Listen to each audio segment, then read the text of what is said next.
ಚಿಕ್ಕ ಹಳ್ಳಿ, ಹಸಿರು ಹೊಲಗಳು, ಬೆಳಗಿನ ಮಂಜುಹನಿ, ಪಕ್ಷಿಗಳ ಕೂಗು. ಆ ಹಳ್ಳಿಯ ಮಧ್ಯದಲ್ಲಿ ಒಂದು ಹಳೆಯ ಮನೆಯಿತ್ತು.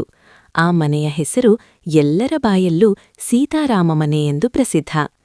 ಆ ಮನೆಯಲ್ಲಿ ವಾಸಿಸುತ್ತಿದ್ದರು ರಾಮಯ್ಯ ತಂದೆ, ಲಕ್ಷ್ಮೀ ತಾಯಿ, ಮಕ್ಕಳು ಅರ್ಜುನ್ ಮತ್ತು ಕಾವ್ಯ, ಮನೆಯಲ್ಲೇ ಇದ್ದ ಅಜ್ಜಿ ಸಾವಿತ್ರಮ್ಮ. ಬೆಳಗಿನ ಪ್ರಾರಂಭ. ಬೆಳಿಗ್ಗೆ ಸೂರ್ಯೋದಯ ಆಗುತ್ತಿದ್ದಂತೆ ಲಕ್ಷ್ಮಿ ಅಡುಗೆ ಮನೆಯಲ್ಲಿ ಕೆಲಸ ಆರಂಭಿಸುತ್ತಿದ್ದಳು.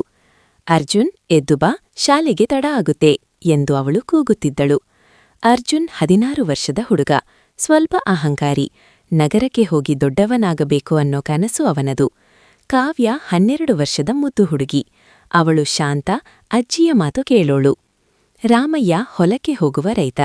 ಅವನು ಮೌನ ಸ್ವಭಾವದವನು, ಆದರೆ ಅವನ ಕಣ್ಣುಗಳಲ್ಲಿ ಕುಟುಂಬದ ಮೇಲೆ ಅನಂತ ಪ್ರೀತಿ ಕಾಣಿಸುತ್ತಿತ್ತು. ಹೊಲ ಮತ್ತು ಕನಸು. ಒಂದು ದಿನ ಹೊಲದಲ್ಲಿ ಕೆಲಸ ಮಾಡುತ್ತಿದ್ದ ರಾಮಯ್ಯನನ್ನು ಅರ್ಜುನ್ ಕೇಳಿದ, ಅಪ್ಪ, ನಾನು ನಗರಕ್ಕೆ ಹೋಗಿ ಓದ್ಬೇಕು. ಇಲ್ಲೇನಿದೆ? ಈ ಹೊಲ, ಈ ಹಳ್ಳಿ, ಇದರಲ್ಲಿ ಭವಿಷ್ಯ ಇಲ್ಲ. ರಾಮಯ್ಯ ಕ್ಷಣಕಾಲ ಮೌನವಾಗಿದ್ದ. ಮಗ, ಈ ಹೊಲ ನಮ್ಮ ಬದುಕು. ಆದರೆ ನೀನು ದೊಡ್ಡವನಾಗಬೇಕು ಅಂದ್ರೆ ನಾನು ತಡೆಯಲ್ಲ. ಆದರೆ ಮನೆ ಮತ್ತು ಕುಟುಂಬ ಮರೆತುಬೇಡ. ಅರ್ಜುನ್ ಮುಖ ತಿರುಗಿಸಿಕೊಂಡ. ಅವನಿಗೆ ಹಳ್ಳಿ ಜೀವನ ಬೇಸರವಾಗುತ್ತಿತ್ತು. ಹೂವ ಮಾತು. ಆ ರಾತ್ರಿ ಅಜ್ಜಿ ಸಾವಿತ್ರಮ್ಮ ಅರ್ಜುನನ್ನು ಕರೆದು ಹೇಳಿದಳು, ಮಗ, ಮರ ಎಷ್ಟು ಎತ್ತರ ಬೆಳೆದರೂ ಅದರ ಬೇರು ಮಣ್ಣಿನಲ್ಲೇ ಇರುತ್ತದೆ. ಬೇರು ಕತ್ತರಿಸಿದರೆ ಮರ ಬಾಳೋದಿಲ್ಲ. ಅರ್ಜುನ್ ಅಜ್ಜಿ ಮಾತು ಕೇಳಿ ಯೋಚಿಸಿದರೂ ಅವನ ಮನಸ್ಸು ನಗರ ಕನಸಿನಲ್ಲೇ ಇತ್ತು. ಮಳೆಯ ತಿರುವು. ಕೆಲ ದಿನಗಳ ನಂತರ ರಾಮಯ್ಯಗೆ ಹೊಲದಲ್ಲಿ ಅಪಘಾತವಾಯಿತು. ಅವನು ಕಾಲು ಜಾರಿ ಬಿದ್ದು ಗಾಯಗೊಂಡ. ಮನೆಗೆ ಹಣದ ತೊಂದರೆ ಶುರುವಾಯಿತು. ಅರ್ಜುನ್ ನಗರಕ್ಕೆ ಹೋಗುವ ಯೋಜನೆ ಮುಂದೂಡಬೇಕಾಯಿತು. ಆ ಸಮಯದಲ್ಲಿ ಕಾವ್ಯ ತನ್ನ ಚಿಕ್ಕ ಚಿಲ್ಲರೆ ಸಂಗ್ರಹವನ್ನು ತಾಯಿಗೆ ಕೊಟ್ಟಳು. ಅಮ್ಮ, ಅಪ್ಪನ ಚಿಕಿತ್ಸೆ ಮಾಡೋಣ. ಲಕ್ಷ್ಮಿಯ ಕಣ್ಣು ನೀರಾಯಿತು. ಅರ್ಜುನ್ ಮೊದಲ ಬಾರಿ ಕುಟುಂಬದ ಹೊಣೆಗಾರಿಕೆ ಅರಿತುಕೊಳ್ಳಲು ಶುರುಮಾಡಿದ. ರಾಮಯ್ಯನ ಗಾಯ ಗಂಭೀರವಾಗಿತ್ತು. ವೈದ್ಯರು ಕನಿಷ್ಠ 3 ತಿಂಗಳು ವಿಶ್ರಾಂತಿ ಬೇಕು ಎಂದರು. ಹೊಲದ ಕೆಲಸ ನಿಂತಿತ್ತು. ಮನೆ ಖರ್ಚು ಹೆಚ್ಚಾಯಿತು. ಸಂಕಷ್ಟದ ದಿನಗಳು. ಒಂದು ಸಂಜೆ ಲಕ್ಷ್ಮಿ ಖರ್ಚಿನ ಪುಸ್ತಕ ಹಿಡಿದು ಕುಳಿತಿದ್ದಳು. ಹಣ ಕಡಿಮೆ ಆಗ್ತಾ ಇದೆ. ಔಷಧಿ, ಶಾಲೆ ಫೀಸ್ ಹೇಗೆ ಮಾಡೋದು ಎಂದು ಅವಳು ಮನಸ್ಸಿನಲ್ಲಿ ಯೋಚಿಸುತ್ತಿದ್ದಳು. ಅರ್ಜುನ್ ಎಲ್ಲ ಕೇಳುತ್ತಿದ್ದ.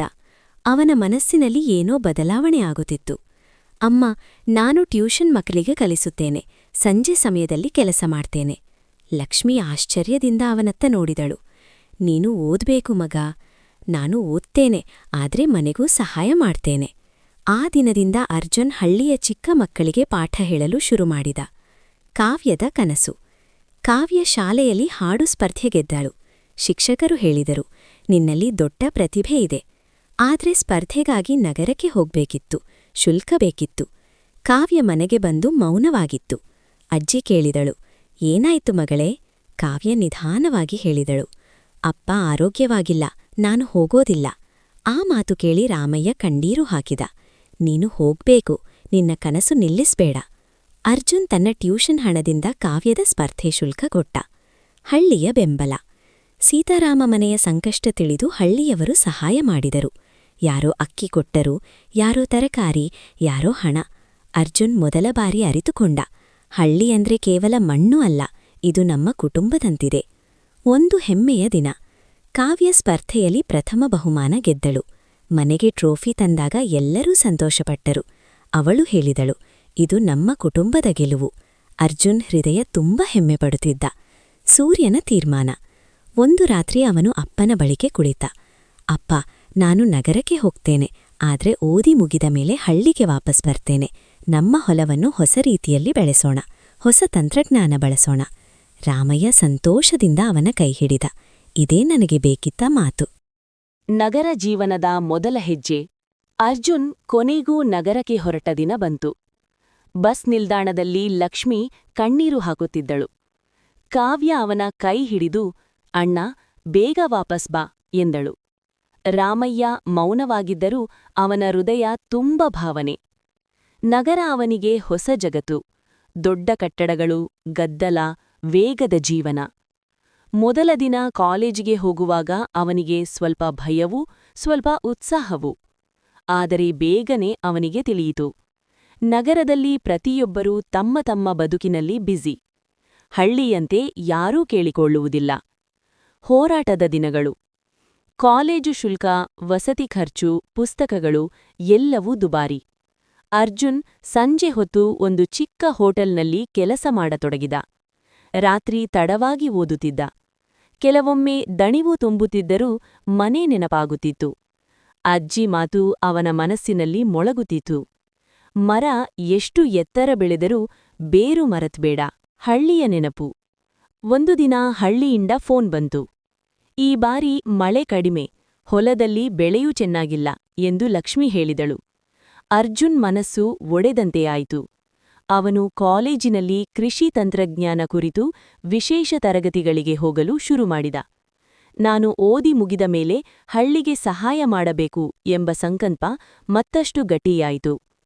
ಇನ್ನೊಂದು ಕಡೆ ಕಾವ್ಯ ಹಳ್ಳಿಯಲ್ಲಿ ತನ್ನ ಹಾಡಿನಿಂದ ಪ್ರಸಿದ್ಧಳಾಗುತ್ತಿದ್ದಳು.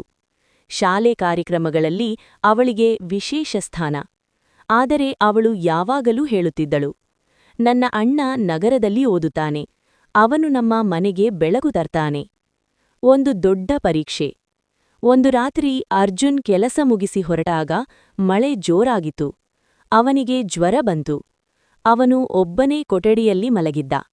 ಆ ಸಮಯದಲ್ಲಿ ಅವನಿಗೆ ಸ್ಪಷ್ಟವಾಗಿ ಅರಿವಾಯಿತು, ಕುಟುಂಬದ ಪ್ರೀತಿಯಿಲ್ಲದೆ ಯಾವ ಯಶಸ್ಸಿಗೂ ಅರ್ಥ ಇಲ್ಲ. ಅವನು ತಾಯಿಗೆ ಫೋನ್ ಮಾಡಿ ಹೇಳಿದ, ಅಮ್ಮ, ನೀವು ಇಲ್ಲದೆ ನನಗೆ ಏನೂ ಇಲ್ಲ.